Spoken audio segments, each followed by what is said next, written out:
ये बहुत समय पहले की बात है। संत कबीर दास, जो एक महान संत, कवि और समाज सुधारक थे, अपने 2 शिष्यों के साथ एक गांव की यात्रा पर निकले।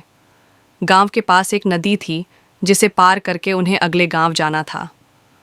तीनों ने नाव वाले से कहा कि वे उन्हें नदी पार करवा दें। नाव वाला उन्हें देखकर बोला, संत कबीर, आप तो बहुत ज्ञानी हैं। आप ही बताइए, सबसे महान धर्म क्या है? संत कबीर मुस्कुराए और बोले, सच्चा धर्म वही है जिसमें मनुष्य दूसरों की सेवा करता है, ईमानदारी से जीवन जीता है और किसी का दिल नहीं दुखाता। नाव वाला बोला, लेकिन आजकल तो लोग पूजा पाठ, व्रत और दान को ही धर्म मानते हैं।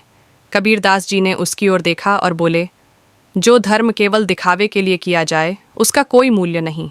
असली धर्म तो वह है जो भीतर से आता है और दूसरों के लिए लाभकारी होता है। नाव वाला यह सुनकर प्रभावित हुआ और बोला, संत जी, मैं तो बस पैसे के लिए लोगों को नदी पार कराता हूँ, कभी किसी की मदद बिना पैसे के नहीं की। क्या मैं पाप कर रहा हूँ? कबीरदास ने मुस्कुराते हुए कहा, नहीं, जब तक तुम ईमानदारी से मेहनत कर रहे हो तब तक तुम धर्म के रास्ते पर हो। लेकिन अगर कभी कोई ज़रूरतमंद हो जो पैसे न दे सके तो उसका सहयोग करना ही सच्चा धर्म होगा। इतनी बातों के बाद नाव वाला विनम्रता से बोला, संत जी, आज आपने मेरी आंखें खोल दीं। अब से मैं ज़रूरतमंदों की मदद भी करूँगा। कबीरदास ने आशीर्वाद देते हुए कहा, धर्म मंदिर या मस्जिद में नहीं, बल्कि इंसान के व्यवहार में होता है। नीति, शिक्षा। सच्चा धर्म केवल पूजा पाठ नहीं, बल्कि सेवा, दया और ईमानदारी से जीवन जीना है।